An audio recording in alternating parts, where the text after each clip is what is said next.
Hey there, I'm Ewan Jaspan. Today we're going to look at a bit of surf foiling and in particular pumping, coming off the wave and looking for another one to try and get that elusive link up.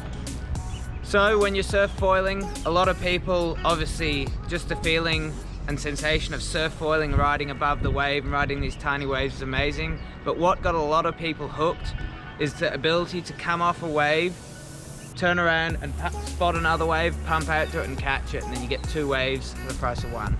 So I'm going to give you a little bit of technique for that and a few things to look at when you are doing that. So obviously you want to catch the wave, go along, be stable, have some nice speed, and then you want to be at the shoulder of a wave. You don't want to be turning off it and punching through the white water to come out. You want to come nicely off the shoulder of a wave where there's no white water.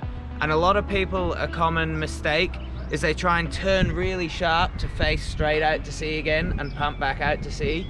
You actually want to do a slow turn while you're pumping back out so that you can stay balanced and controlled. If you're trying to pump and turn really hard at the same time, a lot of the time you're just going to lose your speed or go off balance and fall.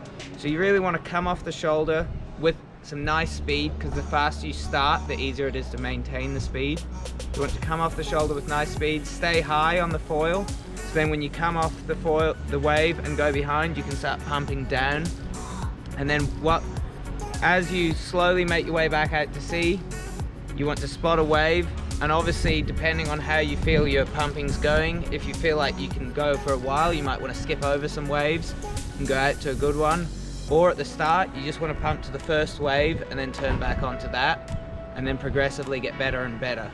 When you are pumping out to sea, obviously going out and navigating the waves is hard, but what I find best is to kind of ride up the wave, and as you're going up the wave, kind of take a break from the pump to stay balanced. And then when you go back down the wave on the back, you can pump down the wave, and not only do you go down the back of the wave, which actually gives you a bit of speed, but then you've also got a lot more room to do a really nice kind of downwards pump before building speed again to the next wave.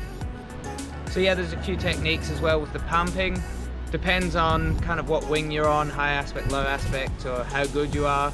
At the start, you'll see a lot of people, myself included, sometimes swinging their arms to get extra leverage going up and down. You kind of want to obviously time that with your pumping movement. It just helps you when you're going on your upstroke, when you swing your arms, take some weight off the foil to go up, and then when you push your arms back down, it's pushing extra weight into the foil to give you that extra power through the pump. And it's kind of, if you get into the rhythm of it, it does help a bit with balance. Eventually, kind of want to get rid of that personally. I just don't think it looks great, but it is definitely a great help at the start. And if you're really going for a long kind of pump out to sea or catching a lot of waves, it gives you a bit more endurance. So yeah, main thing is to remember, catch the wave, pull off the shoulder, not straight when you're on the peak of the wave. You want to pull off the shoulder nice and high with lots of speed, and just gradually turn and bank out to sea. Don't do a sharp turn, and then it's just all about spotting where you want to go and kind of gauging if you're going to make 3 waves out, 4 waves out, or just the first one. And obviously the more you do it, the fitter you get, the more you can do it.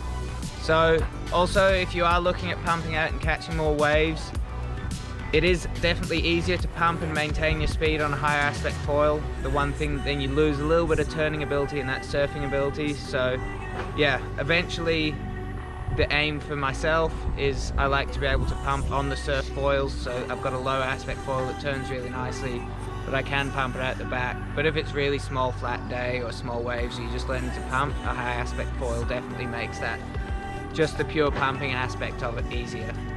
So yeah, I hope you guys enjoyed the video. Hope it gives you some tips and ideas of how to surf foil better and catch waves, and what foil you'd use for it.